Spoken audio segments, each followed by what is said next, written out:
ছোঁয়া ধারাবাহিকের আগামী পর্বে আমরা দেখতে পাবো বাড়ির মালকিন সত্তর নিজের ভুল বুঝতে পেরে অনুতপ্ত হয়ে দীপার কাছে ক্ষমা চেয়ে অসহায় দীপার হাতটি ধরে দীপার পাশে দাঁড়ালো। হ্যাঁ বন্ধুরা, আমরা এমনটা দেখতে পাবো অনুরাগের ছোঁয়া ধারাবাহিকের আগামী পর্বগুলোতে। সত্তর দীপাকে ভুল বুঝে মিথ্যে অপবাদ দিয়ে মাঝরাতে বাড়ি থেকে তাড়িয়ে দিলে দীপা সোনারূপাকে নিয়ে একটা মন্দিরের সামনেই রাত কাটিয়ে দেয়, কিন্তু দীপা অস্থির হয়ে ওঠে সূর্যের কাছে আসার জন্য। অপরদিকে সূর্য ও দীপাকে না পেয়ে অস্থির হয়ে ওঠে। এরপর দীপা যখন কি করবে কিছুই বুঝতে পারে না, তখন তবলা ও কাকাই সেখানে চলে আসে। অপরদিকে সত্তর বুঝতে পারে যে সেদিন দীপার কোনো দোষ ছিল না, দীপা সত্যি বলেছিল, তার স্বামী রতনই অন্যায়টা করেছিল। এরপর দীপা যখন সোনারূপাকে নিয়ে কোথায় যাবে কি করবে কিছুই বুঝে উঠতে পারছিল না, তখন দীপার কাছে হাজির হয় সত্তর।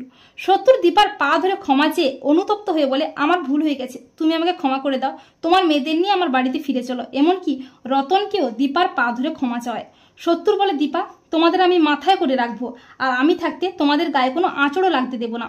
আর দীপাও সত্তরের অনুরোধে সোনারূপাকে নিয়ে তার বাড়িতে ফিরে যায়। এরপর দীপা সোনারূপাকে রেখে তড়িঘড়ি করে ছুটে যায় সূর্যের কাছে, কিন্তু সেখানে ডক্টর লাহিড়ী দীপাকে ভুল বুঝে দীপাকে সূর্যের কাছে যেতে অ্যালাউ করে না।